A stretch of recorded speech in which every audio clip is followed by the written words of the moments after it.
Hello, I am Dr. Strike the Sun, your two-time BookTube Federation champion, and I am here to contribute to New Worlds November, where we are celebrating science fiction short stories. Now, there are some prompts. However, I am electing to ignore them to talk about a short story by Kurt Vonnegut that I read very recently, published in 1961, about a dystopia set in America in the year 2081, where everybody is perfectly equal in all ways.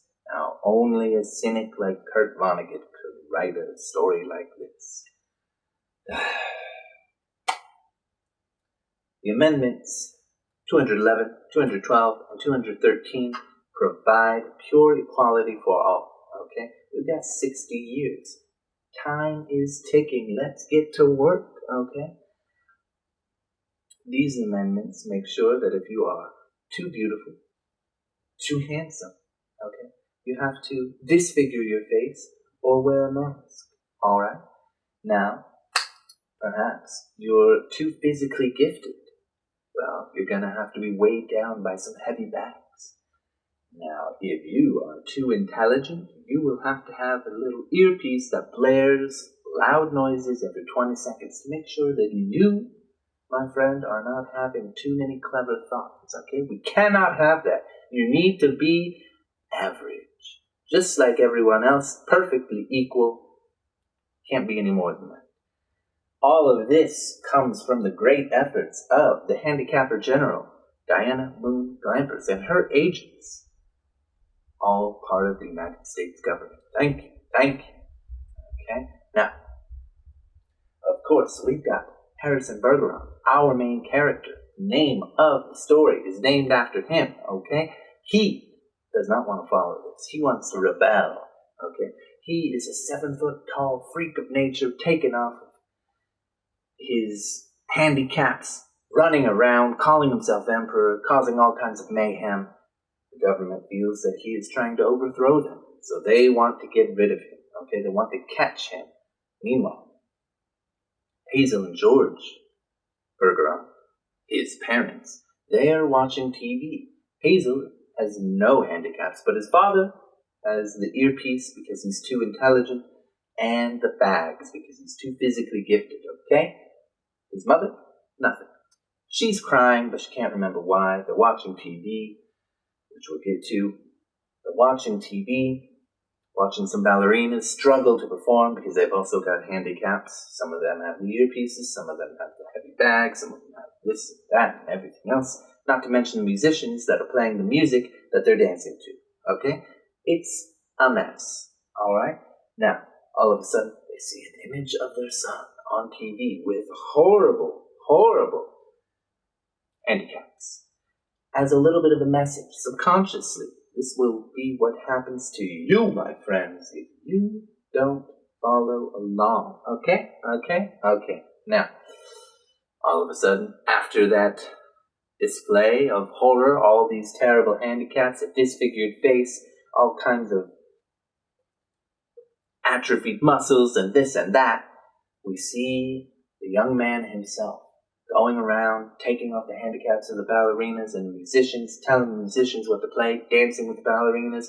Suddenly, Diana Moon Glampers, our handicapper general herself, comes in, guns blazing, boom, shoots Harrison Bergeron, boom, shoots the ballerina, threatens the musicians, put on your handicaps now, you've got 10 seconds. Oh, really? Is that true? I don't want to test it. That wasn't 10 seconds, but you get the idea, okay? They put it back on. Okay? Hazel is, of course, upset. She starts crying.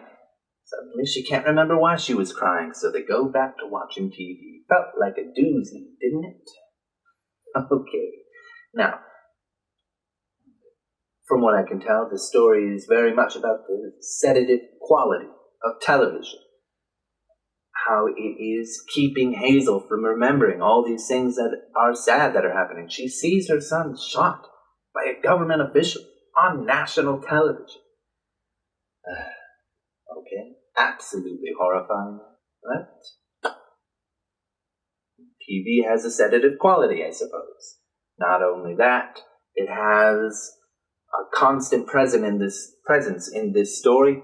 And in the presence of this story, what else do we see? We see warnings. And we see a devastating warning with what happens to Harrison Bergeron. Okay? We've got a clear message to everyone.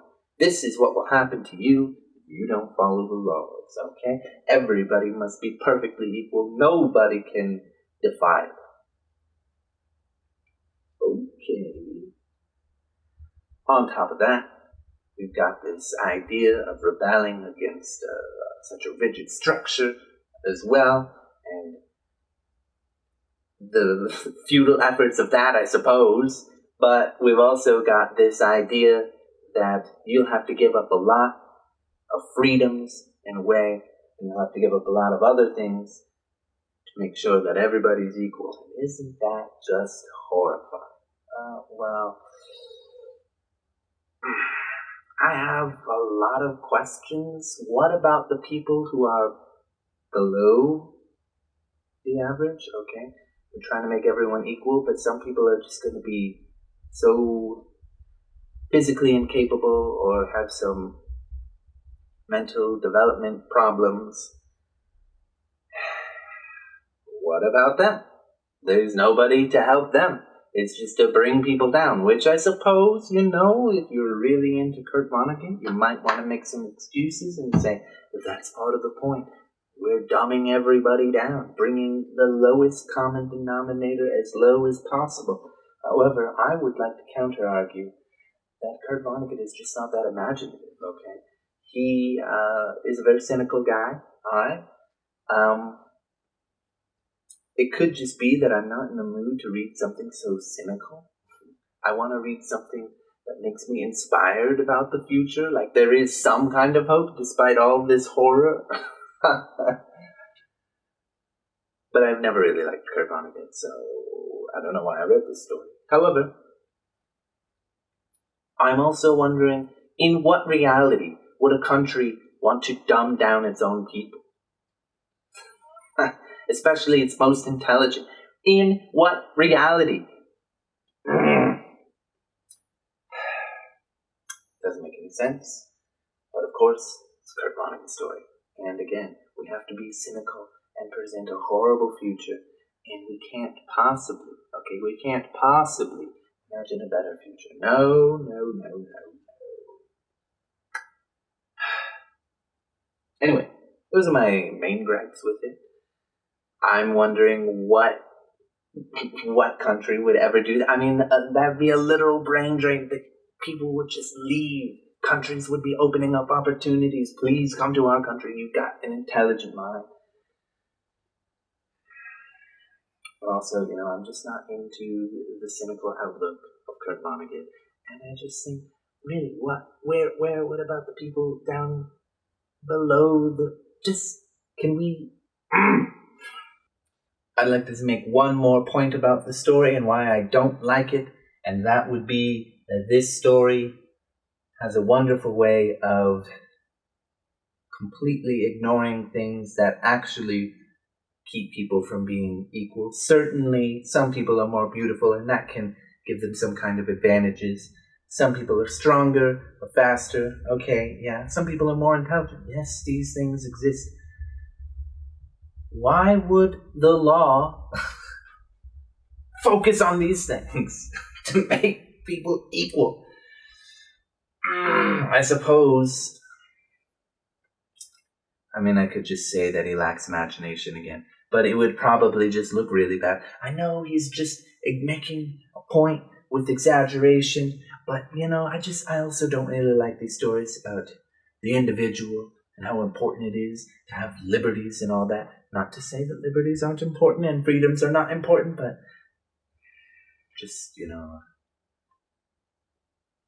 there's a certain vibe in the culture these days, and perhaps always in America, and it's got a lot to do with individualism, okay? In this case, the individual, no good. Trouble. But What about socioeconomic issues, at the very least, okay? Something that actually is a legitimate problem in the sort of equal footing that people have. Huh? Huh? Hmm? No? You're too beautiful. Put a mask on. These problems still would have existed in 1961. I know they're hot button issues these days, but there would have been then too, okay?